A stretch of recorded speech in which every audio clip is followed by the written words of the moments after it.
Bueno, buenos días, ¿cómo están? Empezamos entonces. Primero, gracias a Juan y a Laura por la invitación para el seminario. Les quería hablar de un trabajo que hemos publicado recientemente con el doctor José Funes, de la Universidad Católica. Muchos de ustedes lo conocen y me parece que está conectado, así que, bueno, seguramente me va a ayudar a hacer algún comentario. Y con Luciana Gramajo, también participó del trabajo. Así que bueno, ya habrán visto el tema. Yo quería empezar diciendo que nosotros como astrónomos sabemos que el universo tiene guardados secretos todavía para nosotros. Nos ha pasado que hemos ido aprendiendo cosas, pero todavía queda mucho para aprender. Hay cosas raras que podemos observar, que a veces creemos entender, a veces entendemos, a veces no entendemos del todo. Cosas que nos llaman la atención, cosas que están en la oscuridad y que necesitamos a veces echar alguna luz sobre ciertos fenómenos. Y bueno, tenemos ciertas herramientas para trabajar en esas cosas. A veces hay fenómenos o cosas que no las vemos, pero sin embargo estamos convencidos de que están ahí. ¿Sí? Como ustedes se imaginarán, estoy hablando de la materia oscura. La materia oscura es un modelo. Me gustaría ver las caras, porque era un chiste en realidad lo que hice.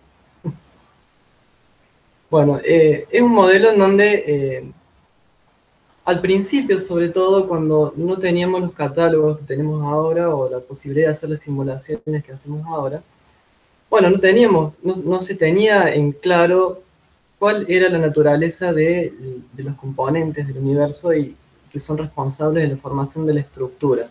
Y empiezo por acá porque, bueno, es un tema que es muy, muy querido para la gente del yate. Entonces déjenme usar esto como ejemplo para algo que voy a desarrollar después. Entonces les decía que al principio había que probar distintos modelos y hay muchos papers lindos de los años 80 o 90 en donde la gente probaba distintos sabores, entre comillas, de materia oscura, tibia, caliente, etc. Y planteaban un modelo, proponían modelos, corrían una simulación y como diciendo, bueno, a ver qué da. ¿Bien? Y daba cosas, daba estructuras, daba filamentos. Y como en ese momento no había suficientes datos, no estaba del todo claro cuál de todos esos era el mejor modelo. Incluso había modelos diferentes que daban cosas parecidas. Por ejemplo, en este paper de Frank y White de 2012, que es un paper medio review, hay papers anteriores sobre este mismo tema, donde participan mucho Frank y White. Y en este caso, por ejemplo, tenemos una especie de slices de dos simulaciones. Tres de esos circulitos son de un modelo con materia oscura fría, y otros dos circulitos son modelos de materia oscura tibia, sería, con otro valor de omega mater, y otro circulito es un slice del CFA del catálogo de galaxias. Bueno, y había un momento en donde no estaba claro cuál era el mejor modelo, y evidentemente lo que ayudó a que entendamos cuáles son los mejores modelos fue tener más datos, es decir, catálogos de galaxias, galaxias con redshift, de mayor volumen, de mayor área, etc. Entonces, bueno, arranco por acá como para decir, muchas veces uno especula, propone cosas, propone modelos, a veces hay que simular esos modelos porque no tiene un desarrollo analítico fácil. Uno ve el resultado y hay todo un abanico de posibilidades.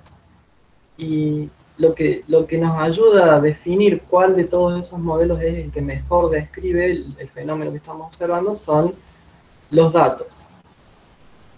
Bueno, dicho esto, hay otro problema que es el problema de la vida en otros planetas, que no sean la Tierra, que es un problema que ha interesado a la humanidad desde hace mucho tiempo y ha sido planteado desde los inicios, digamos, de la astronomía prácticamente, y que es un problema como cualquier otro de la ciencia, en donde nos hacemos una pregunta y planteamos cosas y tratamos de encontrar una respuesta. Pero este problema es diferente de los otros, en el sentido de que acá los datos que tenemos son solamente que hay vida en la Tierra y nada más. Hasta ahora no hay evidencia de que haya vida en ningún otro lugar del universo salvo en la Tierra. Entonces eso lo hace un problema especial, es un problema que no se puede atacar con los métodos estadísticos que usamos siempre, por ejemplo, cuando trabajamos con grupos de galaxias, con estructura en gran escala, o con las cosas que la mayoría de la gente ya te trabaja. Y por eso a mí me parece un problema súper interesante. Un desafío también para llevar al límite, digamos, lo que sabemos hacer con métodos estadísticos y con los pocos datos que tenemos. Pocos o nulos en este caso.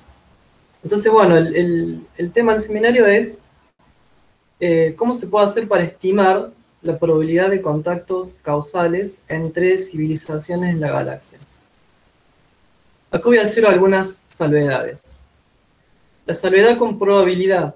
En realidad estamos haciendo una estimación de probabilidad, y no la probabilidad de que nosotros tengamos contactos, sino la probabilidad de que en un modelo en donde hay distintos lugares en la galaxia que pueden transmitir y recibir señales, bueno, que un lugar de esos elegido al azar tenga un contacto, bueno, la probabilidad de eso, y estamos haciendo estimaciones, y en función de los parámetros del modelo. De contactos causales, eso no quiere decir de contactos, ¿bien? Eso también lo vamos a ver más adelante, porque el contacto causal es una condición mínima que impone la física, asumiendo ciertas cosas de nuevo, para que haya realmente un contacto, es decir, para que nosotros, por ejemplo, tomemos conocimiento de que hay otro lugar en el mundo, puede ser un planeta o vaya a saber qué, en donde habita alguna inteligencia. Otra salvedad respecto de la palabra civilizaciones. Bueno, hay mucha bibliografía respecto de que no necesariamente una inteligencia extraterrestre va a ser una civilización, pero seguramente va a ser algo que surgió de una civilización. Por ejemplo, se habla mucho de inteligencias artificiales y cosas así. Principalmente porque la vida biológica sería un poco más frágil que el desarrollo, digamos, que el hecho de que se mantengan en el tiempo inteligencias artificiales. Y la última salvedad respecto a la palabra galaxia, que nosotros vamos a trabajar en un modelo donde usamos una versión simplificada de la galaxia. Así que bueno, todo eso respecto del título. ¿Por qué uno se interesa en estas cosas? Muchas veces el punto de partida para discutir este problema es la paradoja de Fermi, que es una frase que es algo así como: si el universo está lleno de vida inteligente, ¿por qué no la hemos detectado? ¿Sí? Es una frase que se atribuye a Enrico Fermi, un físico italiano que en la década del 50 aproximadamente se interesó en estos temas. Es interesante leer la historia de la frase porque aparentemente no la dijo así, sino que venían discutiendo durante muchos almuerzos sobre el tema con un grupo de colegas físicos, y parece que un día, motivado por una frase de otro tema, Enrico Fermi gritó: ¿y dónde están todos? Y era como un chiste privado con la gente que había participado de esos almuerzos. Pero bueno, en fin, esa gente fue entrevistada y no todos se acuerdan exactamente cómo fue. Pero bueno, quedó la idea. Fermi es uno de los padres de la física nuclear, pero bueno, le interesaban estos temas también. Y cuando dice ¿dónde están todos? Bueno, ¿quiénes son todos? Acá déjenme introducir algunas siglas. Se suele usar ETI para inteligencia extraterrestre, y en donde inteligencia tengan en cuenta lo que les dije recién, de que no necesariamente es vida orgánica. Y después está SETI con C y SETI con S, que las voy a usar a las dos, por eso quiero decirles bien qué quiere decir. SETI con S, la S viene search, o sea, de búsqueda de inteligencias extraterrestres, y la C viene de comunicación, es decir, inteligencias extraterrestres que tienen la capacidad de comunicación. En inglés creo que se dice CHETI o algo así, es raro, suena raro. Ahora bien, la paradoja de Fermi, como toda paradoja, es un enunciado que involucra dos afirmaciones. A veces pueden ser más, pero en este caso son dos afirmaciones donde las dos son aparentemente verdaderas o razonables. ¿Cuáles serían estas dos afirmaciones? Una afirmación es que el universo está lleno de vida. La otra afirmación es que no hemos detectado ninguna evidencia de que esa vida exista. ¿Bien? Ahora bien, en una paradoja, a partir de esas dos afirmaciones, plantea una contradicción. ¿Sí? Esa contradicción puede venir de que una de las dos afirmaciones o las dos en realidad no son verdaderas, o también puede pasar que la coexistencia de esas dos afirmaciones en realidad no sea contradictoria. Entonces podría ser que sea falso que el universo está lleno de vida, que sea falso que no lo hemos detectado, eso obviamente no lo consideramos, o que sea falso que es una contradicción, ¿sí? Es decir, podría ser tranquilamente que el universo esté lleno de vida y que no lo hayamos detectado porque a pesar de que el universo esté lleno de vida sea difícil hacer una detección, ¿sí? Entonces en ese sentido uno podría pensar que la paradoja de Fermi no es una paradoja en realidad, sino es una especie de afirmación o de enunciado, no sé. Bueno, hay un montón de proposiciones o soluciones para la paradoja de Fermi, y acá déjenme poner soluciones entre comillas, porque como les dije, posiblemente la paradoja de Fermi no es una paradoja, y estas soluciones seguramente pueden no ser soluciones, sino que son propuestas, son ideas que podrían orientarnos hacia entender por qué deberíamos pensar o por qué podríamos pensar que no hay una contradicción entre estas dos afirmaciones de la paradoja. Entonces, una proposición es que en realidad la vida inteligente extraterrestre existe y o está con nosotros o alguna vez estuvo aquí, en el planeta Tierra. Bueno, ¿a qué se refiere esto? Hay dos ideas en este sentido, por ejemplo, la hipótesis del zoológico y la teoría de panspermia. La hipótesis del zoológico, todo esto, a ver, es muy especulativo, ¿sí? Lo cuento por completito. La hipótesis del zoológico dice que en realidad en la galaxia hay un pequeño número de civilizaciones muy avanzadas y después muchas otras civilizaciones no del todo avanzadas como la nuestra. Y estas civilizaciones avanzadas prevendrían que las civilizaciones poco avanzadas se enteren de la existencia de los demás.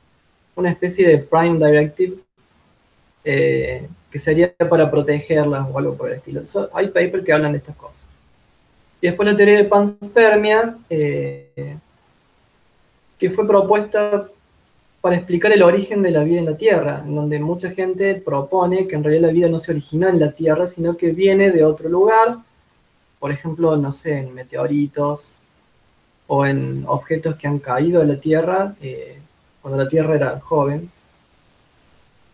Sin embargo, esta proposición lo único que hace es patear el problema por otro lado, es decir, la vida no se originó en la Tierra, pero cómo se originó, donde sea que se haya originado para que después llegue a la Tierra. Pero bueno, son ideas. Otras ideas tienen que ver con que la vida extraterrestre existe. Existen puse porque me refiero a dónde están, lo que pregunta Fermi. Bueno, pero no hemos podido encontrarla, ¿sí? Algunas ideas respecto a esto son que hay mucho espacio, todo queda lejos de todo, entonces no es del todo, es más o menos razonable pensar que aunque haya muchos planetas, digamos, con vida en la galaxia, va a ser muy difícil que nosotros nos enteremos por la dificultad de la conexión, ¿bien?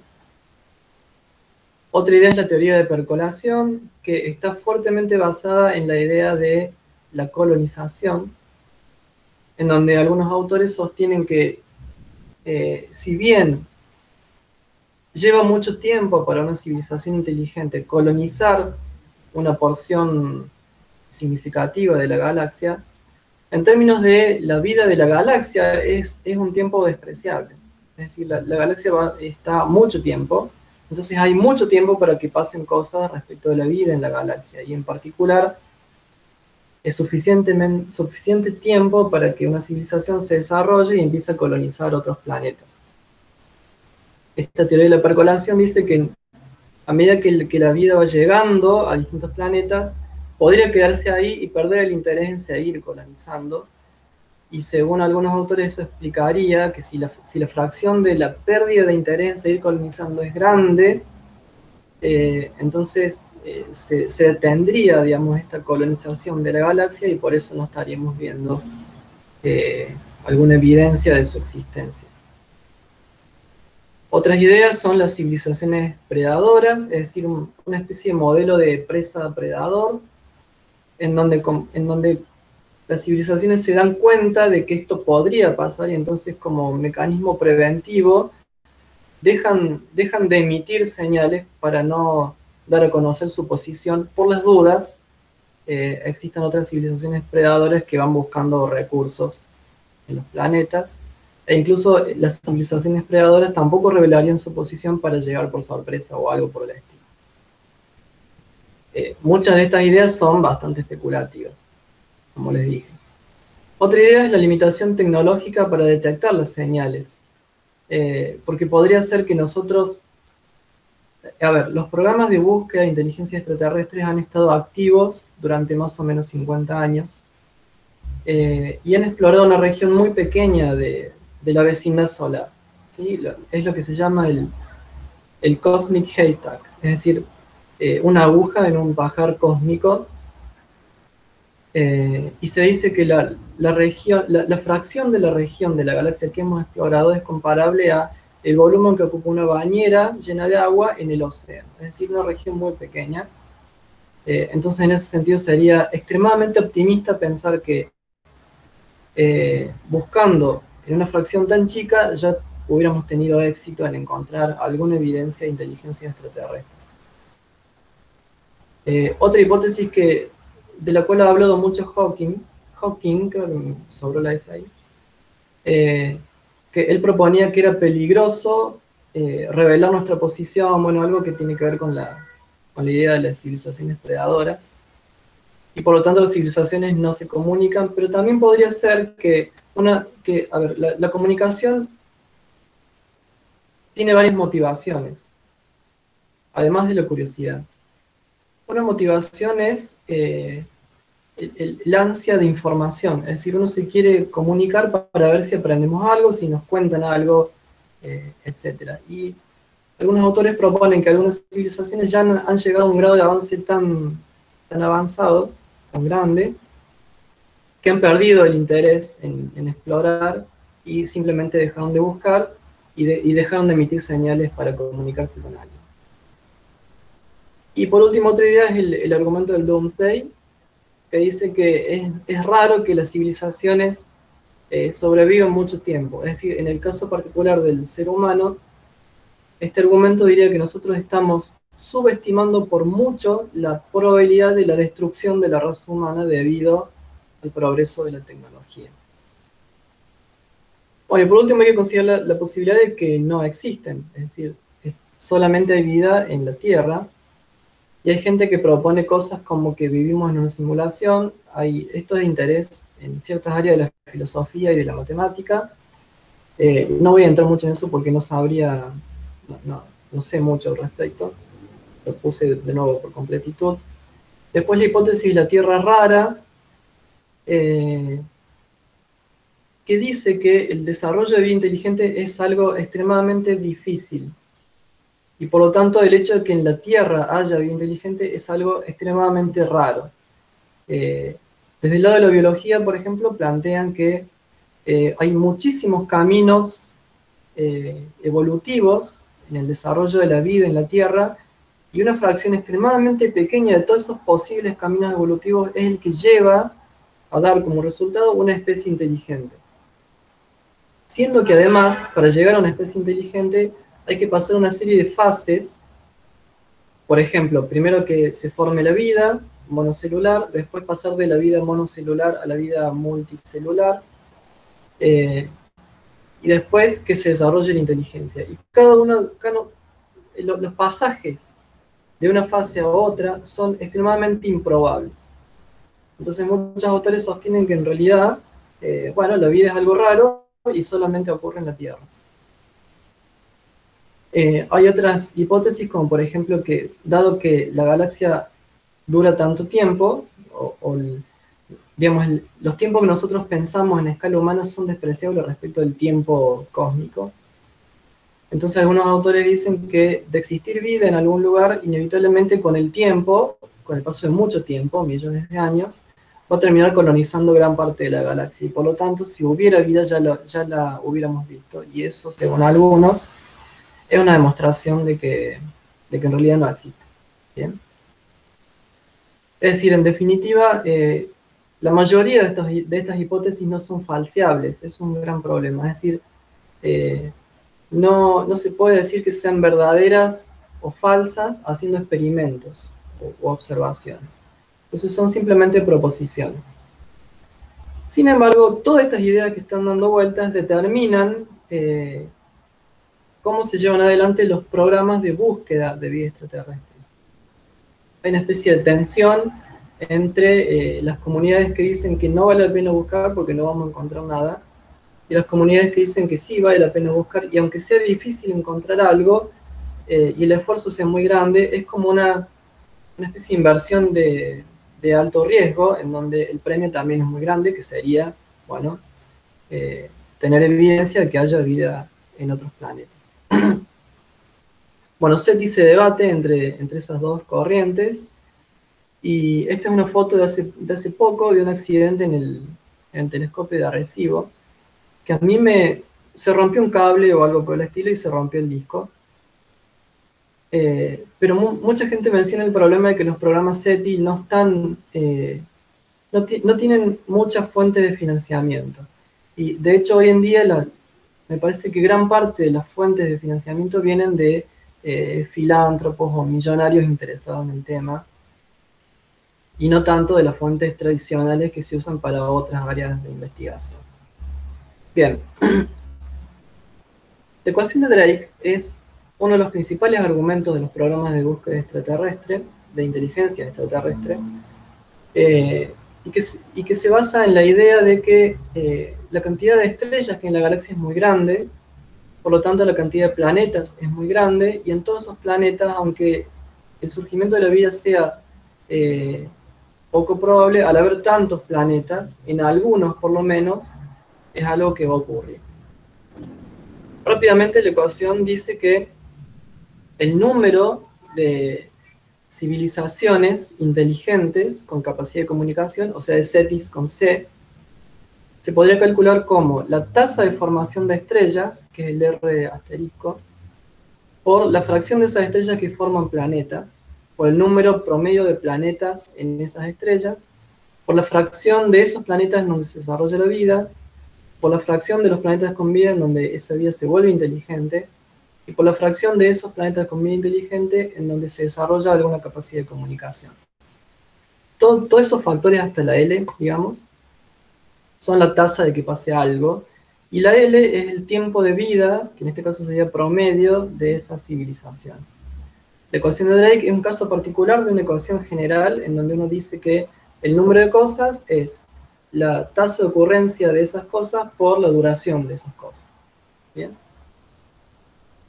Entonces, bueno, de hace varias décadas, muchos astrónomos vienen diciendo, bueno, hay muchas estrellas, hay muchos planetas, etc. Entonces, aunque los factores de estos F, no sé si se ve la flechita del mouse, estos factores F, aunque sean muy chicos, Sí, como se ve, esta parte... Marcelo.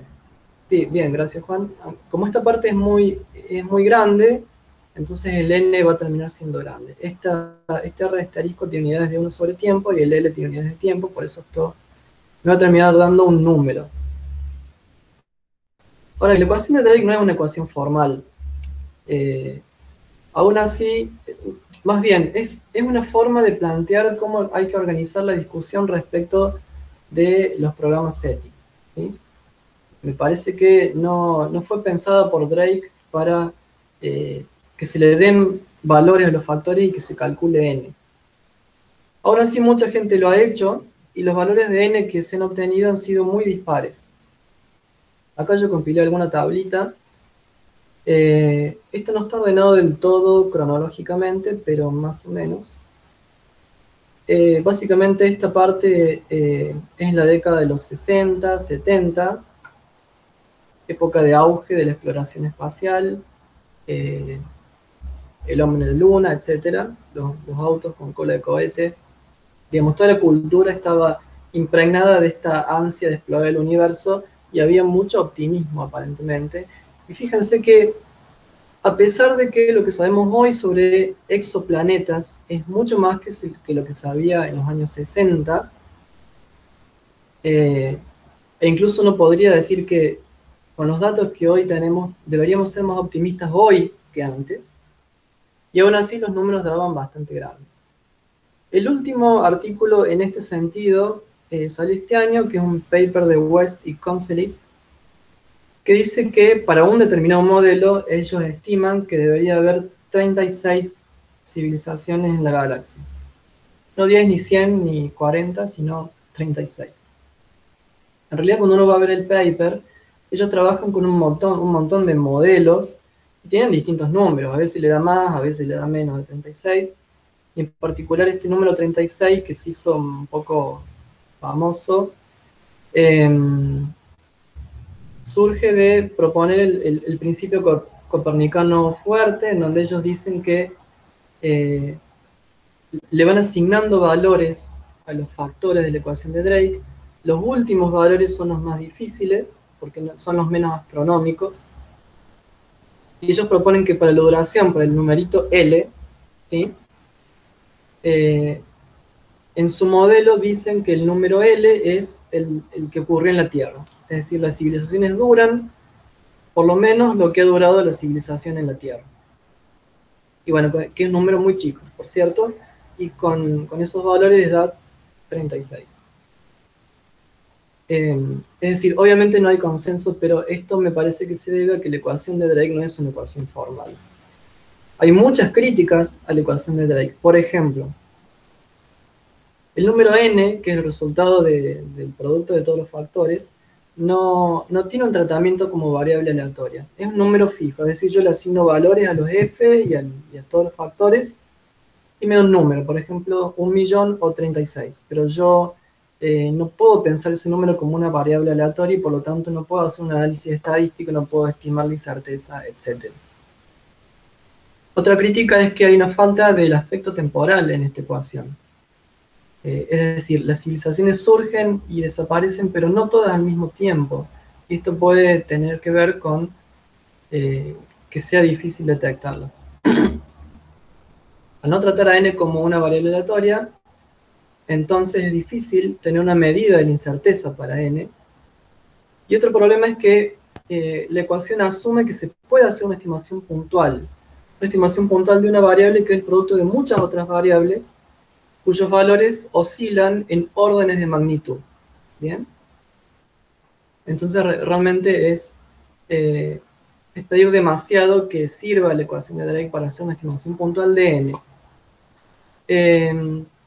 Otra crítica es que la ecuación asume que las ondas electromagnéticas son el máximo desarrollo posible de una civilización y por lo tanto los mensajes van a realizarse con ese tipo de mensajero. Además no tiene en cuenta la colonización y una de las cosas que a mí me parece más importante es que no utiliza toda la información disponible. La información disponible que tenemos es que bueno, hay vida en por lo menos un planeta que es el nuestro, y que buscando con programas SETI, con todas las limitaciones espaciales y temporales de los programas SETI de las últimas décadas, no hemos obtenido ningún resultado favorable en cuanto a una detección. Y eso no se puede tener en cuenta en la ecuación de Drake tal como está. A mí me parece que este último punto y el aspecto temporal son los mayores problemas de la ecuación de Drake. Aquí hay una animación de cómo sería la región de, de la galaxia, digamos. Acá estamos pensando en una galaxia 2D, en donde uno puede medir que existe una C con C en el centro de esta figura, ¿sí? Al principio, el paso nuevo, al principio va creciendo una especie de esfera centrada en el emisor. Esa esfera seguramente tiene un alcance máximo si uno tiene en cuenta un umbral de detección. Una vez que el emisor desaparece o que deja de emitir, entonces se empieza a agotar desde adentro hacia afuera esta esfera hasta que, bueno, no queda ninguna señal. Hay varias propuestas alternativas a la ecuación de Drake. Tienen que ver con modelos semianalíticos de la galaxia y con distintos modelos de dispersión de la información, en particular el modelado basado en agentes y una versión anterior del modelado basado en agentes, que es la que nosotros usamos en nuestro trabajo, que es la simulación por eventos discretos. Respecto a los modelos semianalíticos de la galaxia, estos modelos tienen un montón de recetas para la formación de estrellas, para cuáles tipos de estrellas forman planetas, durante cuánto tiempo, cuáles son los tiempos involucrados en esos procesos, etcétera, etcétera, etcétera, además de toda la última parte de los factores de la ecuación de Drake, en donde es bastante especulativo.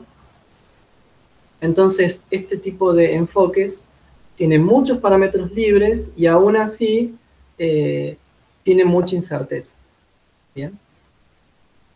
Bueno, respecto del aspecto temporal, nosotros nos enfocamos en la probabilidad de contacto causal. Es decir, dos CETIS con C en la galaxia no necesariamente se van a enterar de su existencia una de la otra, porque para eso tendrían que estar suficientemente cerca y coexistir en el tiempo de manera adecuada. ¿Bien? Por ejemplo, supongamos que hay dos planetas separados por 100 años luz, y esos planetas tienen la capacidad de comunicación durante 50 años. Acá cuando dice A es la unidad de año, según la IEU.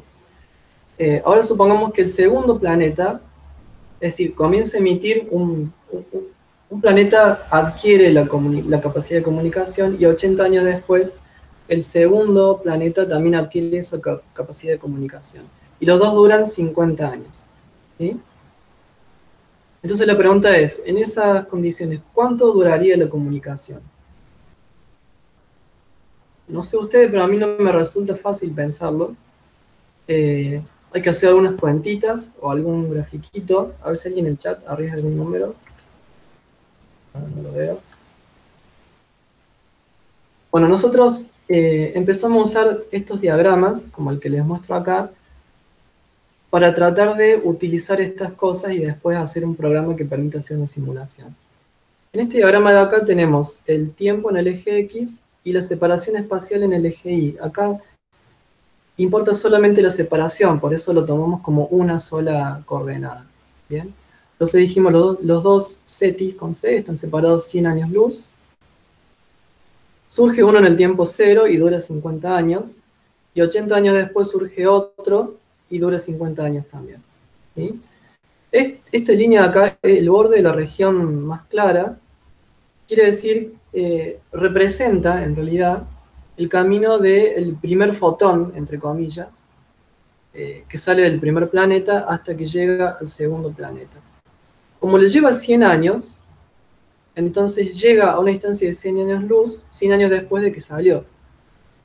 Es decir, cuando llega, el segundo planeta ya hacía 20 años, sí, 20 años, que había iniciado su capacidad de comunicación.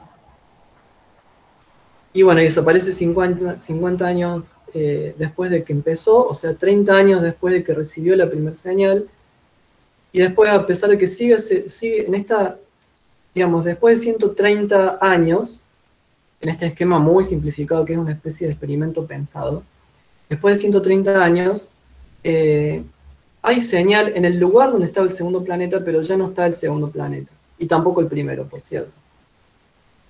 Entonces este es el tipo de complicaciones temporales que hay que tener en cuenta para que se dé el contacto causal, que en este caso va a pasar entre 100 y 130 años.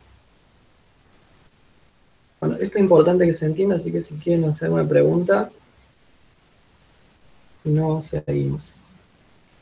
Otra forma de verlo es, en estos esquemitas, acá la dona rosa representa la zona habitable galáctica, y los circulitos celestes representan la zona conectada causalmente con dos emisores, que son los puntitos negros. Entonces, esto quiere decir que el puntito de más arriba empezó antes que el de más abajo. Esto es como fotogramas de una película, ¿sí? Un tiempo después, esas regiones fueron creciendo, pero todavía, por más que hace mucho tiempo que existen los dos puntos negros, uno más que otro, pero todavía no se enteran de la existencia uno del otro.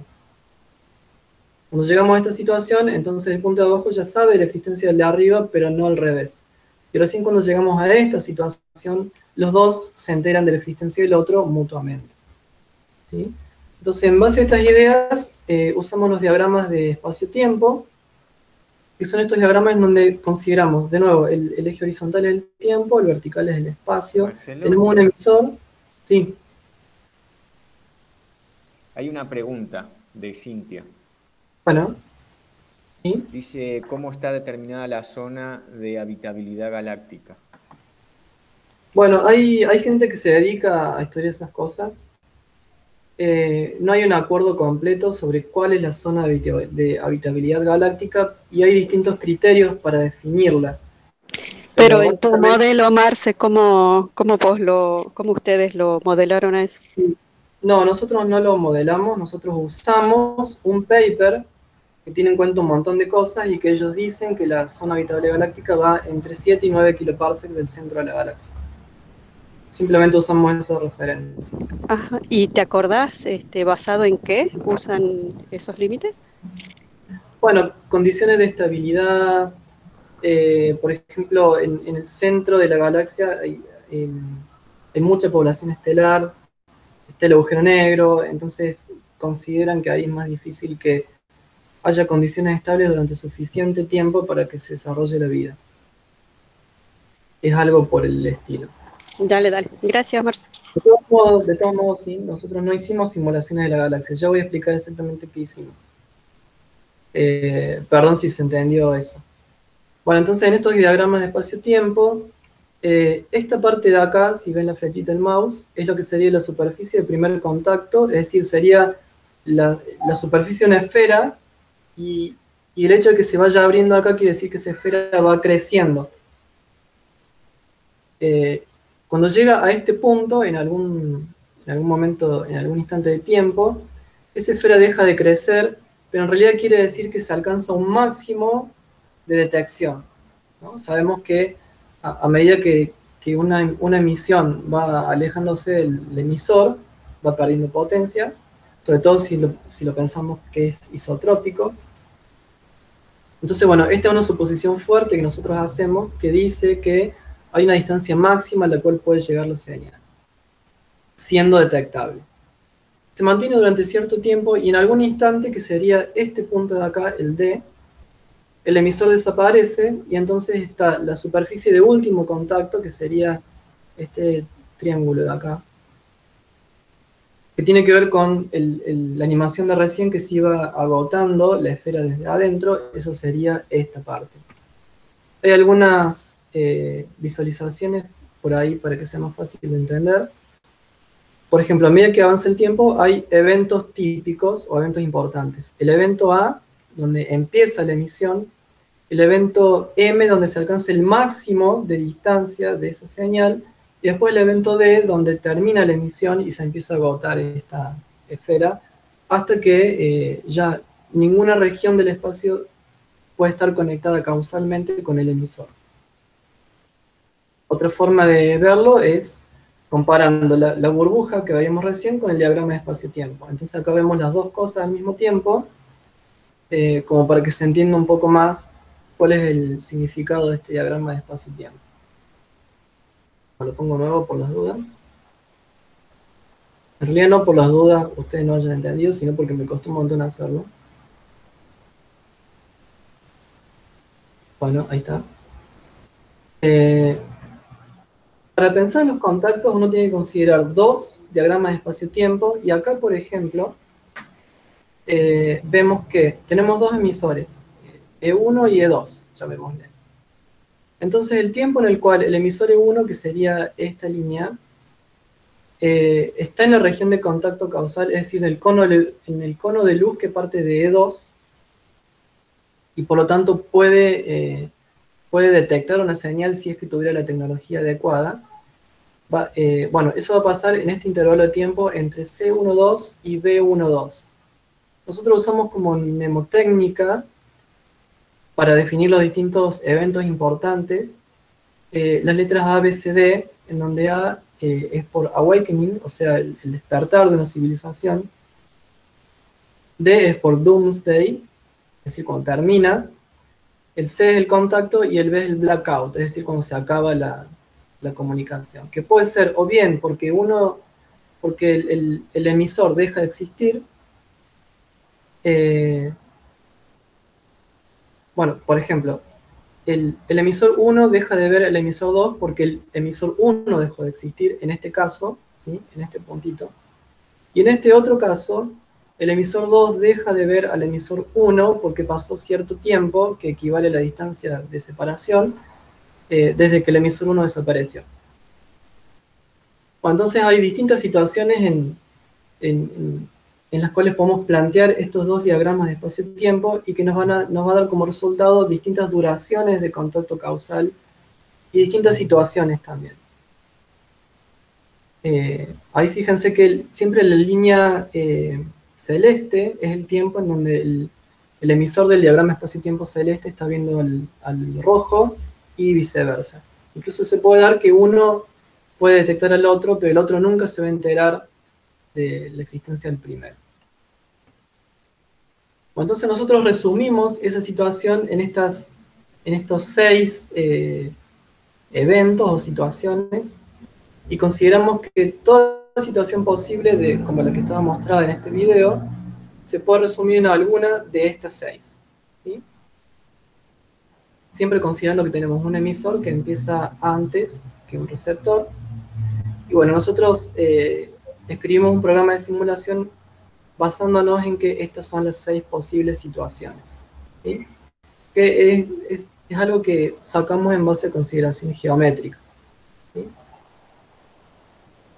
Bueno, entonces ahora vamos al modelo que nosotros planteamos. El modelo se llama CNET, que quiere decir Stochastic Quotient Contact Network. ¿Sí? Y bueno, los 3 parámetros de este modelo son el tiempo medio de vida de una SETI, que sería algo así como la L de la ecuación de Drake, el número medio de surgimiento de SETI por unidad de tiempo, y el máximo alcance de las posibles señales. ¿Sí? Pero además de estos 3 parámetros, que son los únicos 3 parámetros libres del modelo en donde nosotros creemos que se resume toda la ignorancia que uno puede tener sobre lo que pasa en la red posible de comunicación. Además, le agregamos una componente estadística, entre comillas, que tiene que ver con consideraciones del siguiente tipo. Hay muchos eventos en la naturaleza en donde uno puede, en base a argumentos simples, decir cómo es la distribución de una variable aleatoria. Por ejemplo, todos nosotros, todos los que están acá escuchando, alguna vez han calculado un error, por ejemplo, y han asumido que la distribución de esos errores es normal. ¿Bien? Entonces hay ciertas situaciones en donde uno, con argumentos teóricos, puede proponer una distribución de una variable aleatoria, gracias a que hay todo un formalismo teórico de la estadística que permite hacer eso, ¿verdad? Entonces cuando tenemos, por ejemplo, variables que son la combinación de muchas variables, solemos tener una distribución normal. Cuando hablamos de cosas con valor o algo por el estilo, aparece la distribución de Pareto. Cuando tenemos procesos homogéneos estacionarios, tenemos una distribución de Poisson, bueno, etc. La distribución de Poisson o el proceso de Poisson es algo que queda definido por tres cosas. Esto se los cuento porque lo vamos a usar en el modelo, ¿sí? Entonces el modelo está definido porque el modelo consiste en hacer un recuento de eventos. Por ejemplo, cuántas gotas de lluvia caen en una baldosa, o cuántos colectivos llegan a la terminal de ómnibus, o cosas por el estilo. Bueno, el número de eventos en función del tiempo. Una de las tres cosas que definen este proceso es que en t igual a 0 tenemos 0 eventos, es decir, empezamos a contar en algún momento. Después, es importante que el proceso es estacionario, es decir, la diferencia en el recuento de eventos entre el tiempo S y el tiempo S más t depende solamente del tiempo t, o sea, del intervalo que transcurrió durante el cual nosotros contamos esos eventos, y por lo tanto es independiente de n de s. ¿Sí? Y por último, el número de eventos al tiempo t es Poisson, quiere decir que sigue una distribución de Poisson con media lambda de t. ¿Sí? Que sea Poisson quiere decir que satisface esta forma funcional, y lambda de t está definido de esta forma, ¿sí? Acá nosotros estamos considerando un proceso no homogéneo, en donde esta tasa de ocurrencia de eventos es una función del tiempo, ¿sí? Por ejemplo, la cantidad de personas que entran a una farmacia. Por ahí a la mañana no entra la misma cantidad de gente que a la tarde, entonces el número medio de personas que entran a la farmacia depende de la hora del día, ¿no? Bueno, y este lambda de t es algo así como el área bajo la curva lambda de t. Y si uno tiene que lambda es constante, entonces este valor lambda mayúscula es lambda por t, simplemente. Y algo importante es que el valor de expectación de esta variable n de t es justamente lambda, ¿sí? Por lo tanto, si uno conoce lambda, asumiendo que el proceso es homogéneo, y uno asume la distribución de Poisson, entonces ya con eso solo uno tiene la distribución completa, bajo la hipótesis de que realmente sea de Poisson.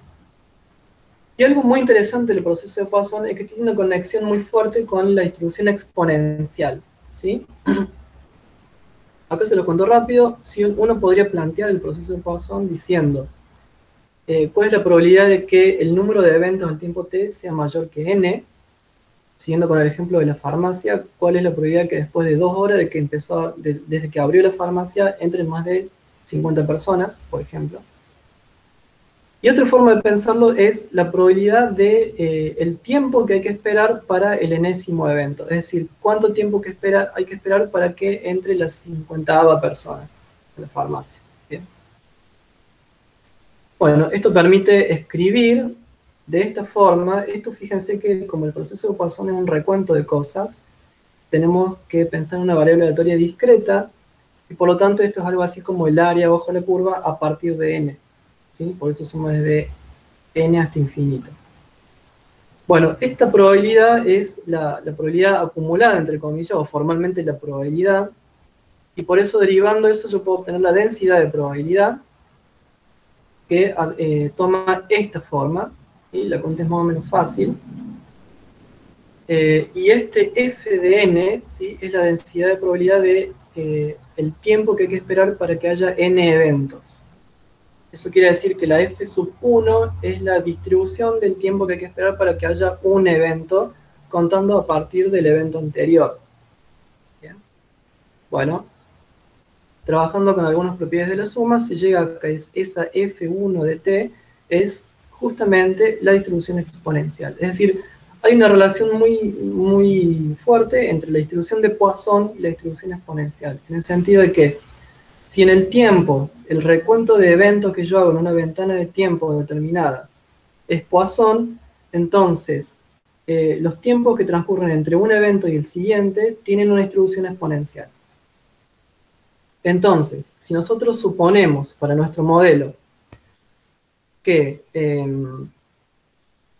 el surgimiento de nuevas cetis con C es un proceso de Poisson, es decir, que es un proceso homogéneo y estacionario, entonces la distribución de tiempos entre que surge una y surge la siguiente es exponencial. Y vamos a asumir también que la duración del tiempo, mediante el cual están activas estas cetis también es exponencial. Estas dos suposiciones o hipótesis son también en realidad parte del modelo. Bien. Esta queda definida por su valor medio, que sería el tiempo medio de vida de la SETI, y la segunda hipótesis queda definida por el tiempo medio de espera entre un evento y el siguiente. Bueno, Marcelo, sí, quedarían unos 10 minutos más o menos. bueno, me apuro. Entonces, la simulación que nosotros hicimos es lo que se llama una simulación por eventos discretos, donde tenemos un conjunto de actores, un conjunto de eventos, y bueno, y también un conjunto de variables. En este caso, los actores van a ser las CETIs con C, los eventos van a ser la ocurrencia de contactos, y las variables van a ser, por ejemplo, la cantidad de contactos, los tiempos de espera, etc. Y estas simulaciones por eventos discretos se usan mucho en problemas de colas. ¿Bien? Por ejemplo, uno podría pensar, ¿qué conviene en un supermercado? Que cada cajero tenga su cola, o que haya una sola cola para todos los cajeros. ¿Sí? Entonces, bueno, uno asumiendo, por ejemplo, cuál es la distribución del tiempo que tarda cada cliente en una caja, etcétera. De esa forma se podría determinar qué es lo que conviene. De hecho, ya lo han hecho y se han dado cuenta que una cola larga es lo que deja más contento a todo el mundo. Bueno, la aplicación de este modelo luce más o menos así, es decir, van surgiendo estas burbujitas, que son las CETIs con C, y van desapareciendo. ¿Sí? Los agentes de esta simulación por eventos discretos serían las CETIs entonces, los eventos serían los A, B, C y D, que les dije recién, y hay un montón de variables que yo acá mencioné unas, pero en realidad podemos calcular un montón de cosas. En nuestras simulaciones consideramos 50.000 y pico de modelos, y a cada modelo lo simulamos muchas veces, por eso hicimos en total 160.000 simulaciones casi. Eso llevó 10 días en Clemente, corriendo con 50 cores en promedio, a veces 56, a veces un poco menos. El rango para la variable del tiempo medio de duración de las CETIs fue entre 500 años y 1.000.000 de años. Para el tiempo de espera entre una y la siguiente fue también entre 500 años y 1.000.000 de años. Y para la distancia máxima de alcance de la señal consideramos 100 parsecs, 500, 1 kiloparsec, 5 kiloparsec y 10 kiloparsecs. Y para la zona habitable galáctica, esto es lo que decía Cintia recién, usamos el resultado de la bibliografía, que dice que en una estimación es entre 7 y 9 kiloparsecs. Bueno, pasamos a los resultados. Distintos modelos lucen más o menos así. Esto sería una situación, ¿sí? Esta sería otra situación, donde por ejemplo el Dmax es mucho más chico y la duración de las CETIs es mucho más grande, como ustedes ven, por ejemplo, acá no van desapareciendo. Esta sería otra situación, ahí está, en donde la distancia máxima es mucho más grande, y por más que las CETIs vayan desapareciendo, el tiempo que hay que esperar entre que surge una y surge la siguiente es relativamente corto. Digamos, estas visualizaciones son de distintos puntos en el espacio de parámetros que exploramos. Y como ya se pueden dar cuenta, hay algunas situaciones donde los contactos son mucho más probables que otras situaciones. Por ejemplo, en este caso, se dan mucho los contactos, pero en el caso anterior, donde el Dmax era chico, era muy raro que se diera un contacto. Bueno, si nosotros calculamos, por ejemplo, la distribución de la multiplicidad de contactos, tenemos algo así.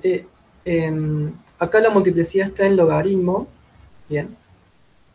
Y tengan en cuenta que esto es acumulado, por eso acá estamos graficando la fracción, y va desde 0 hasta 1, ¿sí? Esto quiere decir, por ejemplo, que en este modelo, más o menos, el 50% de los CETIs con C tienen un contacto. ¿Bien? ¿Se entiende? Y después una fracción de más o menos el 10% tiene dos contactos, bueno, y así. Perdón, no un contacto, sino 0 contactos, porque esto es n+1, para poder hacer un logaritmo. Bueno, en un modelo en donde tenemos una alta densidad de CETIs, pero viven poco tiempo. Después en otro modelo donde hay poca densidad, pero viven mucho tiempo, fíjense que esto se corre un poco a la derecha respecto al gráfico anterior. Es decir, la multiplicidad crece un poco. Y si después permitimos que los modelos sean al mismo tiempo densos, es decir, que hay que esperar poco tiempo entre que surge una CETI y surge la siguiente, por lo tanto, cuando uno lo ve en el espacio va a haber alta densidad de emisores, y además esos emisores duran mucho tiempo, entonces la distribución se corre todavía más a la derecha, y esta diferencia tiene que ver con el Dmax, lo cual se puede apreciar un poco mejor acá. No, perdón, esto es otra cosa. Acá fijamos el Dmax y vemos cuál es el efecto del tiempo medio de espera entre un evento y el siguiente, en donde obviamente si el tiempo medio es, por ejemplo, de 5.000 años, tenemos esta situación, y si es de 50.000 años, tenemos esta otra situación. También hicimos la exploración con el tiempo, perdón, este tau S es el tiempo que duran las CETIs, o sea, el tiempo medio de vida. Por eso, cuando el tiempo medio de vida es más grande, hay más contactos. Bien. Ese es el tau S. Después el tau A es el tiempo medio de vida, perdón, el tiempo medio de espera entre una CETI y la siguiente. Mientras más corto sea ese tiempo medio de espera, entonces más contactos va a haber. Que lo que se ve acá, la que tiene más contactos, es un tiempo de espera de 100 años. Y esta que está acá es un tiempo de espera de 5.000 años. ¿Sí? Una de las dificultades que tuvimos, y es una cosa que el referee nos criticó en la primera versión, es que en realidad es difícil saber en qué rangos simular estas cosas, ¿no? Porque estamos a ciegas, básicamente no sabemos cuáles son los valores razonables para estos parámetros. Otra cosa interesante es el tiempo. Quedarían unos 2 minutos, una cosa así, preguntas. Bueno, dale. Dame 2 minutos más y termino. Sí. Espero. Bueno, estos gráficos son sobre el tiempo que hay que esperar para el primer contacto. También depende de estas variables de la forma que uno esperaría.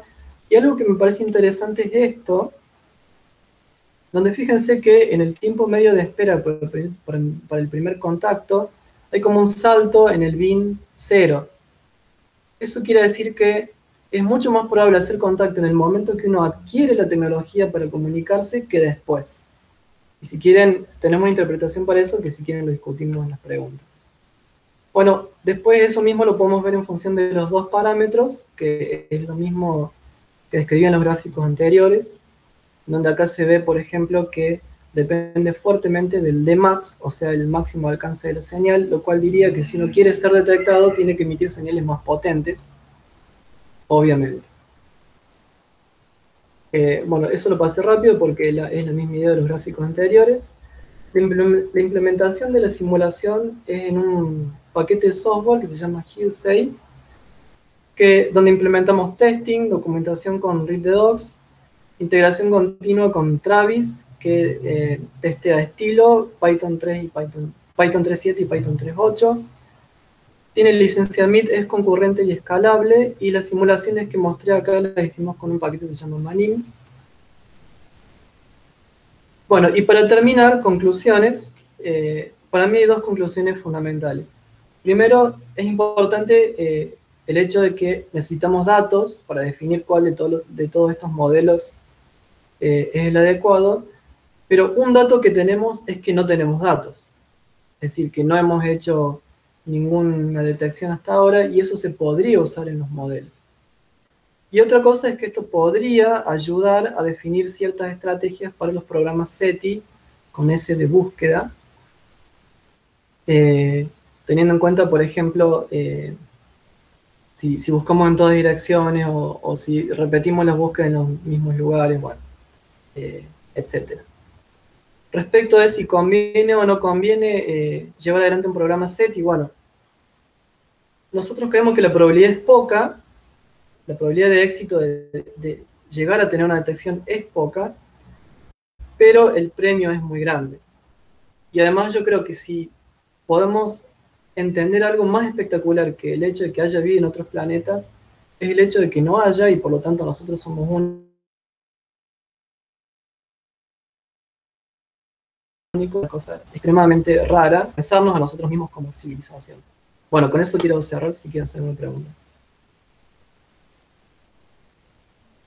Bueno, gracias y tendrían que, si quieren habilitar los micrófonos y aplaudir. Y ir haciendo preguntas.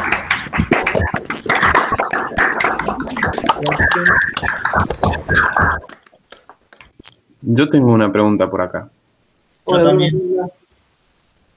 Bueno, empezamos con Bruno, fue el primero que preguntó, a ver, Bueno, o Cristian. Hago alguna pregunta rapidita.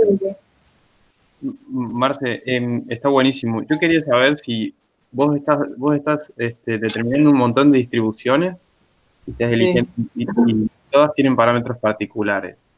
Y vos decías que uno de los problemas más graves de los modelos ahora es que no tienen en cuenta toda la info, los datos que hay. ¿Podrías invertir la cosa para decir, bueno, el de Max debe ser esto, el tiempo de espera entre que salta una civilización y otra estaría en este rango?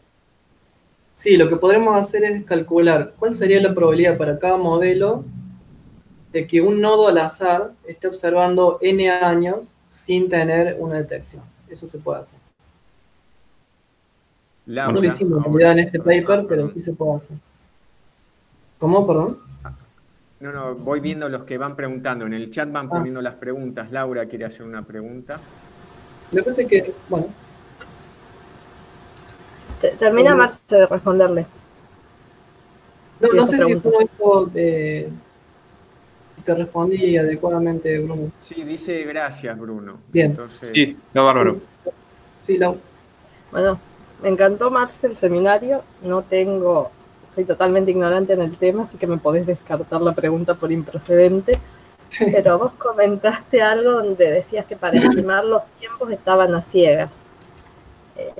Y obviamente porque no tenemos nada.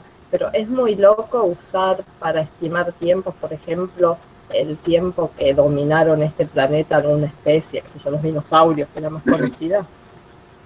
No, eso es de hecho lo que usa el paper de West y Consey de este año, en donde usan el principio copernicano débil y fuerte, le llaman, usando uno de esos que asume que el tiempo de vida promedio es el tiempo durante el cual hemos estado nosotros como civilización inteligente en la Tierra, lo cual a su vez es un poco discutible, pero bueno. En base a esa suposición, ellos sacan el número de 36 civilizaciones, que serían 36 civilizaciones en toda la galaxia, no 36 contactos. ¿Sí? Entonces sí, se puede usar, digamos, podríamos decir, si nosotros hemos tenido tecnología de radioastronomía durante 100 años, asumimos que la duración de la CTS es por lo menos 100 años, o exactamente 100 años, y vemos qué pasa. Eso sí se puede hacer. bien. Cristian me parece que Laura, me ¿está bien? Porque después Carlos ahora quiere preguntar algo. Sí. Hola Marce, te felicito por el seminario, fue espectacular. Uno que es ignorante en estos temas, la verdad que aprende mucho y está bueno el enfoque que le dieron. Te quería hacer una pregunta de algo que dijiste mientras estabas contando el seminario, Sí. de que la probabilidad era mayor en el momento de, ¿cómo es que dijiste? De lograr las técnicas de detección o algo así. Estaría bueno si podés aclarar eso. Eso a mí me llamó mucho la atención y después de pensarlo un tiempo me empezó a parecer obvio. Pero tiene que ver con lo siguiente. Supongamos nosotros en la Tierra adquirimos la tecnología adecuada, supongamos, hace 50 años, ¿sí? Entonces, si hoy hacemos una detección, asumiendo que nuestros programas SETI son muy eficientes y isotrópicos, etcétera, si uno hace una detección hoy, quiere decir que lo que estamos detectando es la superficie de primer contacto. ¿Te acordás cuando hablábamos de los diagramas de espacio-tiempo? El primer triangulito, digamos, es porque nos está llegando el frente de onda de la primera emisión que sale del emisor.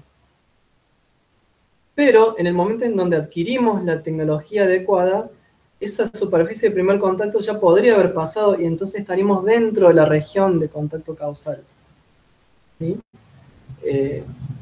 Por esa razón, en el momento en donde adquirís la tecnología, yo decía, hay más probabilidad de tener un contacto que después.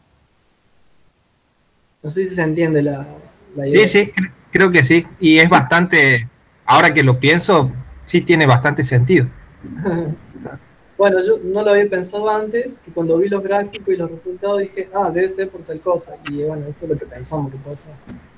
Claro, está muy bueno, che. Bien, Cristian ahora. Muy bueno, Marce, me encantó. Hola, Cristian. Por la revisada que estuve viendo y algunos otros seminarios que había estado viendo, quería saber si ves factible, digamos, incorporar cuestiones físicas a tus condiciones de contorno para, por ejemplo, sé que dentro de la galaxia, ustedes que estudian más, hay regiones con alta cantidad de supernovas o con alta radiación que inhiben la capacidad, digamos, de desarrollo de vida inteligente. Y si esas condiciones, digamos, se pueden añadir a tu modelo. Nosotros lo que hicimos en esta versión fue tomar una zona habitable galáctica que es como la dona esa que mostré en alguna diapositiva. Sí. Cuando uno revisa la bibliografía, bueno, esa dona puede cambiar un poco, el radio interno y el externo pueden variar, y uno podría incluso pensar en una dona agujereada, digamos, por ese efecto que vos decís de los supernovas, de la radiación, lo cual equivaldría a reducir el área, por ejemplo, en alguna fracción que tampoco uno sabría bien qué poner. Ahora, en las simulaciones es fácil hacer eso, pero yo en base a argumentos físicos no sabría bien qué poner. Entonces lo que decidimos es hacer una simulación tratando de dejar claro bien cuáles son las hipótesis, las oposiciones y cuáles son los parámetros libres. Y obviamente que esos parámetros libres involucran todo un proceso, digamos. Sería como pensar, por ejemplo, no sé, el movimiento browniano uno puede pensarlo en términos de la forma de la partícula que pone en la superficie, el peso de la partícula, la temperatura del agua, el movimiento de las moléculas, etc. O lo podría pensar en términos del movimiento medio de esa partícula, ¿sí? En donde uno se desentiende de toda la física detallada del fenómeno, ¿está bien? Entonces nosotros optamos por ese enfoque, en donde justamente nos desentendemos de la física detallada. No nos preguntamos cuál es la probabilidad de que un planeta con vida desarrolle vida inteligente, ni cuál es la fracción de planetas, ni cuáles son los tipos de estrella o la metalicidad de estrella para que haya planeta, etc.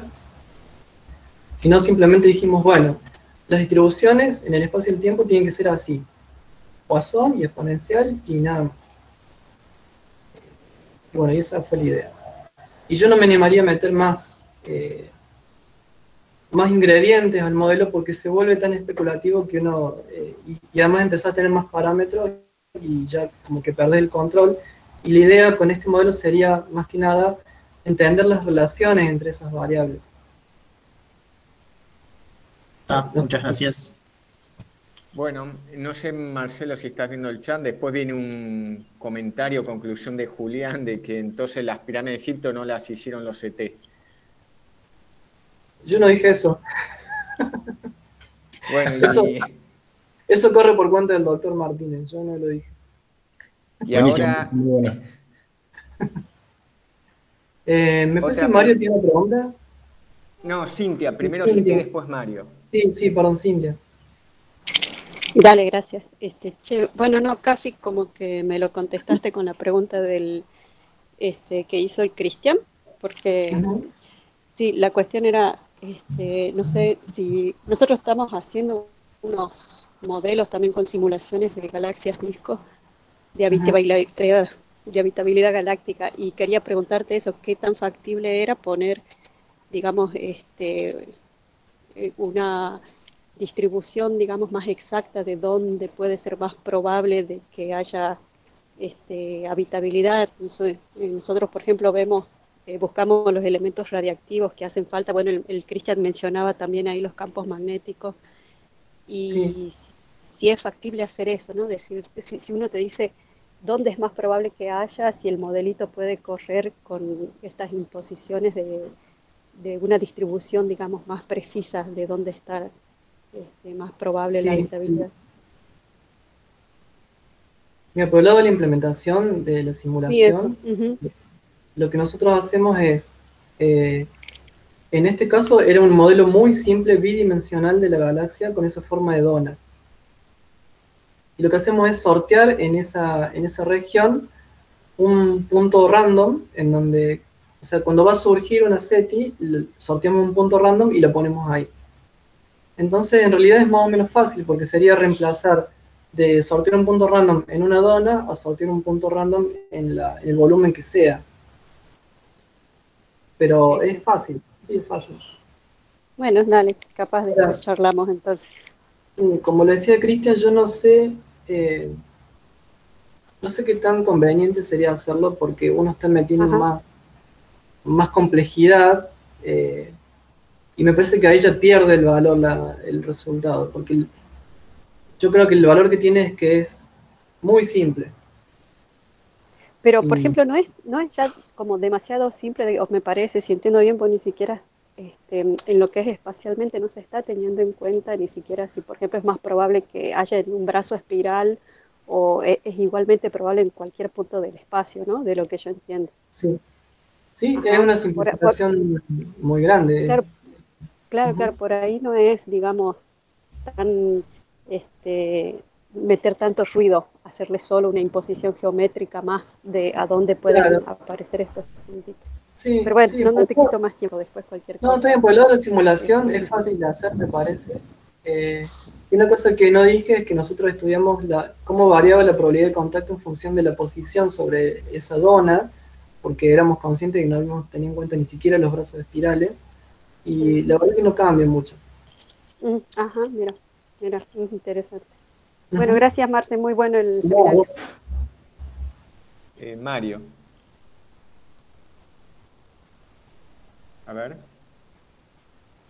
Mario, ¿querés hacer la pregunta? Esperemos un momento. Por ahí no tiene el micrófono.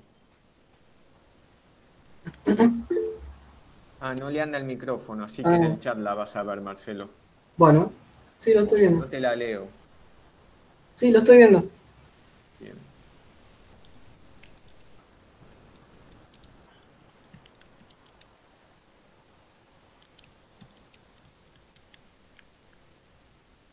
Y después Hernán.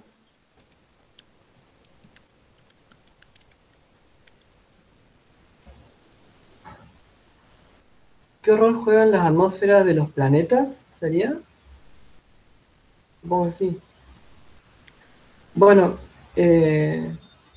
como decía recién Mario, nosotros no tuvimos en cuenta los detalles de la física.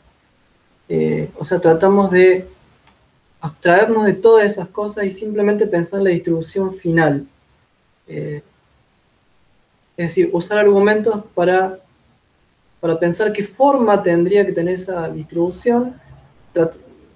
Por suerte, digamos, me parece que es consistente con nuestros argumentos que esas distribuciones son monoparamétricas, entonces alcanza con definir ese parámetro, que es un parámetro libre del modelo, mientras no tengamos datos, va a ser así.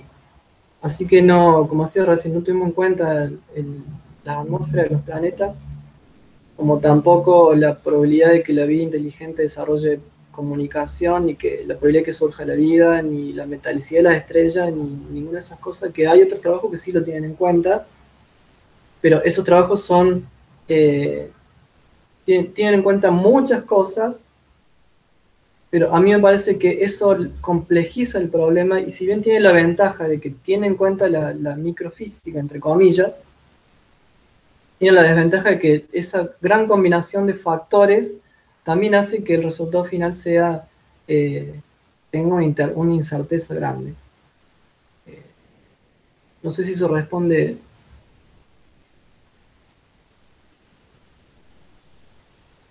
Es clave pensando en el ejemplo de la Tierra y Marte.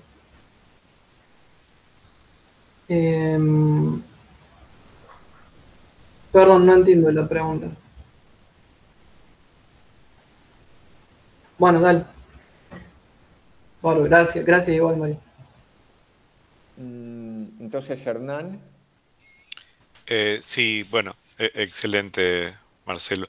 Gracias. A ver, yo soy de los que me adhiero es decir, simplemente porque me motiva me surgen las ideas como a todos los que estoy viendo de agregar procesos físicos. A ver, en primer punto estoy absolutamente de acuerdo con que está bien como lo han planteado lo más simple posible, pero uno siempre quiere seguir trabajando y seguramente se puede ir complejizando. A lo mejor congelando algunas condiciones del modelo actual, ver cómo las otras pueden variar. Y qué sé yo, un poco lo que planteaba Cintia, la galaxia no es homogénea en distribución, pero fundamentalmente no lo es en edad, ¿no? Entonces suena tentador, ya que metes un modelo semianalítico, usar, por ejemplo, ponerle más o menos probabilidad. Yo le pondría menos probabilidad a las regiones donde hay estrellas jóvenes porque hay menos tiempo y además hay más chances de supernovas y por lo tanto de que eventualmente liquiden civilizaciones. Es decir, me parece que se abre un horizonte si uno empieza a poner algunas físicas que obviamente podrían afectar la existencia o digamos, ya sea favorecerla o desfavorecerla, de ir agregando. Pero entiendo tu argumento de simplicidad, pero así el público pide que empiecen a agregar cosas y compliquen la situación. Eso nomás. Sí, como está escrito el programa no sería difícil. Yo era reacio a hacerlo por una cuestión de esa cuestión conceptual que decía recién, pero sí se puede hacer. Gracias, Marcelo. Seguimos, hay más. Antonella. A ver, Antonella, ¿querés preguntarlo? Si puedes poner el micrófono. Y luego José y... A ver, Antonella. Si no, léelo, Marcelo. A ver. Sí, ahí lo estoy leyendo. Pregunta Anto si tenemos en cuenta la manera que una civilización intenta comunicarse no es compatible con la de una otra. Claro, me parece que estás pensando, Anto, en el proceso de comunicación requiere cierto acuerdo previo de cómo nos vamos a comunicar. Los programas SETI asumen que esa comunicación es con ondas de radio y en ciertas frecuencias, etc. Sin embargo, nosotros no estamos pensando en eso, sino en las condiciones necesarias para que se dé la comunicación, que son puramente físicas y no tienen nada que ver con la tecnología. Y por eso lo llamamos el contacto causal. En cuanto a la parte tecnológica, solamente tuvimos en cuenta que las señales no pueden, si no tienen la suficiente potencia, no pueden llegar hasta la otra punta de la galaxia, sino que llegan hasta alguna distancia máxima. Que aún, o sea, teniendo en cuenta nuestra tecnología, aún el valor más chico que pusimos de distancia máxima es exagerado. ¿Está bien? Porque, a ver, una cosa que uno puede pensar es, si nosotros agarramos el mejor radiotelescopio que tenemos, emitimos una señal de radio y después con ese radiotelescopio vamos y nos fijamos hasta dónde lo podemos detectar, en realidad cae por abajo del umbral de detección más o menos cerca en términos de las escalas galácticas. Así que bueno, nosotros nos concentramos en el contacto causal, más que nada, que sería, cuando nosotros estimamos las probabilidades, sería la probabilidad más optimista de todas. Porque a partir de ahí hay un montón de restricciones, por ejemplo, como lo que vos decís, de que habría que buscar en todo el cielo, todo el tiempo, en las frecuencias adecuadas, etc.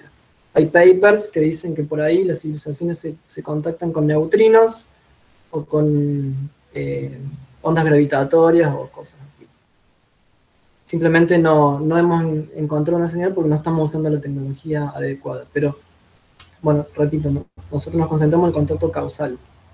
No sé si era eso lo que me preguntaba Anto. Bien. Ahora José. Hola Marce y gracias por el seminario. Bueno, creo que la pregunta más o menos la acabas de responder con lo que preguntaba Anto. Mi pregunta iba un poco en torno a ¿cuál es como el tiempo, si es que hay, ¿no? Algún tiempo en el cual algún tipo de comunicación pasa a ser obsoleta? Haciendo como una analogía en la Tierra, digamos, no sé, imaginemos un grupo de personas que se comunican en una isla muy remota y que recién descubre el telegrama, ¿sí? O el telégrafo. Entonces, de pronto, no sería la comunicación más, aunque la descubren y es una forma efectiva de comunicarse, ya hoy día no sería una forma eh, óptima para una comunicación, pero creo que ya lo comentabas respecto a que Sí, es únicamente pensando en comunicación a través de ondas de radio. claro. Sí, está bueno. Creo que te entiendo. O sea, si uno tiene intenciones de contactarse con otro, tendría que usar la tecnología más básica posible para asegurarse de que más vecinos la tengan. No sé si esa es muy buena la idea. Pero como decía recién, nosotros pensamos en el contacto causal, ¿no? Que es la versión, es la cota superior de optimismo, digamos, para la probabilidad de detección. Claro, gracias. ¿A vos? Y ahora José quiere hacer un comentario. José Funes. Eh, Hola a todos, Marcelo, muy Hola, bueno. José. Yo quería decir y responder al pedido del pueblo, digamos, de más procesos, o sea, de agregar más procesos físicos. A mí hemos hablado con Marcelo, me parece que el siguiente paso podría ser, más que agregar procesos físicos, utilizar el conocimiento que ya tenemos de los planetas exoplanetas terrestres, digamos, ¿no? Es como sería poner carne en este esqueleto. Esto me parece que podría ser el siguiente paso. Una perspectiva un poco más filosófica, si se quiere, es que no hay otro modo, casi no tenemos otro modo de pensar que no sea antropomórfico o antropocéntrico, ¿no? Entonces, este modelo lo bueno que tiene es que nos hace salir un poco de esas categorías. Y tercero, una pregunta, Marcelo, que a lo mejor lo hemos hablado y que no me acuerdo. ¿Se podría agregar una tercera dimensión al modelo y si vos pensás que cambiaría mucho o no los resultados? Gracias. Una tercera dimensión, física. Sí, se podría, como le contaba a Cintia recién, simplemente uno en algún momento sortea puntos random en algún lugar donde se supone que pueden surgir con igual probabilidad estas cetis con C. Entonces simplemente sería reemplazar el sorteo random de esa dona bidimensional por otra cosa, que podría ser la zona habitable tridimensional de la que hablaba Cintia, o podría ser una pelota en donde los lugares posibles son los exoplanetas, o sea, una región de la vecindad solar donde en realidad sorteamos algunos de los exoplanetas conocidos terrestres, por ejemplo. Es simplemente, sí, es muy fácil, es cambiar el sorteador random. Y sí, no sé si ya estaba, Hernán tiene otra pregunta. Bueno, sí, no es tanto al trabajo, sino un poco a la intro y ya más filosófica, a lo mejor inclusive tal vez José pueda comentar. A mí me explotó mucho la cabeza cuando leía a Cixin Liu con la idea del bosque oscuro, que vos lo planteás como las civilizaciones predadoras, ¿está? Sí. Sería el equivalente. Sí. Nunca se me había ocurrido y si uno ve la historia de la humanidad donde hemos ido depredando, no es tan loca la idea. Y si uno no tiene que llegar naturalmente a la conclusión que es mejor ocultarse, ¿no? Entonces, la pregunta es, digamos, ¿cuán factible es esa postura? Si se les ocurre, si está debatido, si hay papers debatiendo esa idea o no, ¿no? Sí, hay papers debatiendo esa idea, pero son debates de ideas. A ver, el problema es que son especulaciones. Y no se puede ir mucho más allá de las especulaciones. Por lo menos lo poco que yo vi. No sé si José quiere comentar algo de eso. Sí, gracias Hernán y Marcelo. Nosotros hemos publicado un trabajo también sobre una perspectiva más filosófica, teológica del asunto, y ahí analizamos, digamos, dos tipos de civilizaciones, una depredadora y otra más, digamos, altruista, que eso hay bastante escrito sobre, por ejemplo, el altruismo en la vida extraterrestre, digo, publicaciones serias al respecto. Yo concretamente me pidieron, porque esta era la idea de Hawking, ¿no? De no revelar nuestra posición. Entonces hace tiempo me pidieron que escribiera un artículo corto respondiendo a esa posición. Entonces, como esto ya estamos entrando en el tema de la ciencia ficción, yo lo que respondí utilizando como imágenes, digamos, las películas de ciencia ficción. Concretamente, utilizaba dos. Avatar, que un poco es el modelo de encuentro de lo que pasó del encuentro de los europeos con los pueblos originarios, es un modelo de interacción. Y la otra película, no sé si la han visto, Distrito 9, que es muy interesante, porque ahí los extraterrestres, digamos, son refugiados o emigrantes que vienen de otra cultura. Entonces, bueno, yo justo escribí ese artículo cuando se daba la campaña. Eso tiene connotaciones, como ustedes pueden imaginar, políticos y sociales, ¿no? Justo estaba en Estados Unidos y escribí el artículo cuando estaba la campaña de Trump en el 2016. Entonces yo terminaba el artículo diciendo, si nos encontramos con refugiados extraterrestres que se vienen escapando de algún desastre, ¿qué vamos a hacer? ¿Vamos a construir un muro o lo vamos a recibir? Eso es un poco respondiendo a Hernán. Y una posibilidad que le hemos hablado ya desde el punto de vista de encontrar porque el punto es encontrar una métrica, todo esto que se hace complicado, pero si pudiéramos encontrar una métrica, sería interesante ver, analizar en la civilización que emite como en la civilización que recibe el mensaje, ¿no? ¿Qué impacto puede tener eso? Pero ya, todo esto ya es mucha especulación. Gracias. Y Mario ahora tiene otra pregunta, pero sí, por micrófono. Pasé a la categoría de vida inteligente, ahora que puede hacer andar el micrófono. Por un ratito nada más. No, Marcelo, digamos como un poquito más claro, uno plantea estas cosas de zonas de habitabilidad de la galaxia, zonas de habitabilidad en el sistema solar, que uno, no sé, digo de esto completamente amateur, ¿no es cierto? Pero a mí me da la impresión de lo que termina decidiendo todo esto es más una cuestión local de meteorología, si quieres, de clima, ¿sí? Porque sabemos de que parece que no hay vida en Marte, su atmósfera es muy complicada o casi no existe. La atmósfera de la Tierra ha evolucionado un montón y solamente después de esa evolución es que pudimos conseguir fabricar vida en la Tierra. Antes era imposible.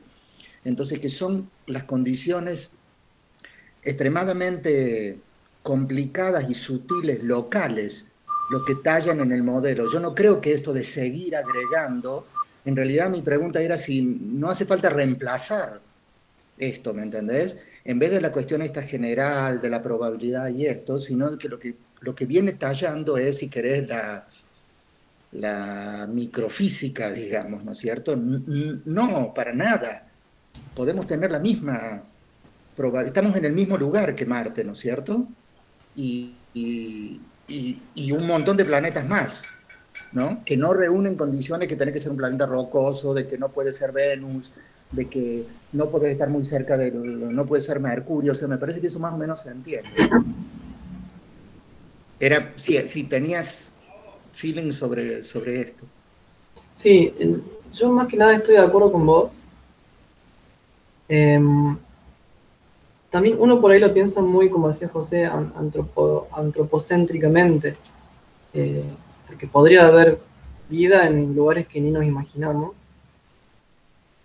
Pero más allá de eso, supongamos que tenemos un censo de todos los planetas que pueden albergar vida en la galaxia, ¿no? Y lo limitamos a una región más o menos que le llamamos zona habitable galáctica. O mejor dicho, de todos los planetas, supongamos, ¿no? Después haber una fracción de esos planetas que pueden albergar vida, porque, por ejemplo, tenés que uno es la Tierra y otro es Marte. Entonces la Tierra sí y Marte no, supongamos. Para uno incorporar eso en el modelo tendría que meter muchísima microfísica, entre comillas, o sea, pensando en una escala galáctica es microfísica, meteorología, como vos decías, eso es cierto, pero a mí me parece que eso es equivalente a simplemente cambiar el parámetro de la distribución monoparamétrica que dice qué tan frecuente es que aparezca un planeta nuevo con vida. Y ahí uno se abstrae completamente de toda esa micro cosa que queda condensada en un solo parámetro. Esa era la idea original de tener un modelo descrito con pocos parámetros y después explorar una especie de parámetros que mientras no haya datos va a seguir en una exploración, digamos, hasta que se nos ocurra alguna otra cosa. Por ahora no. No sé si me explico, Mario. Sí, entiendo. Dale, gracias. Bueno, parece alguien quiere preguntar algo más. Estuvo muy bueno el seminario, Marcelo. Bueno, disculpen si me pasé de hora. No, muchas gracias y creo que gustó muchísimo por todos los Bueno, comentarios. gracias. Y además fue el primero virtual, así que está muy bien. Parece que va a funcionar esto. Así que, bueno, si ves el chat, a todos les gustó. Sí, bueno, gracias a todos.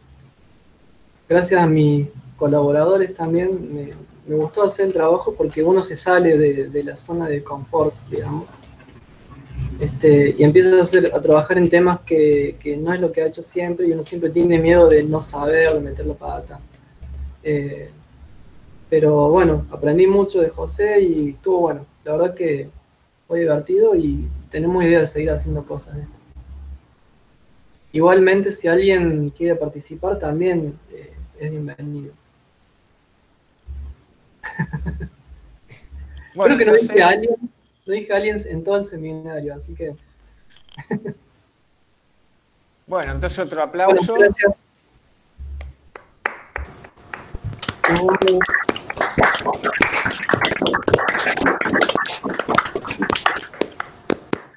Si querés, Marcelo, luego compartirlo como te parezca. Podés responder al mail o lo que sea, al link, seguramente muchos lo van a pedir.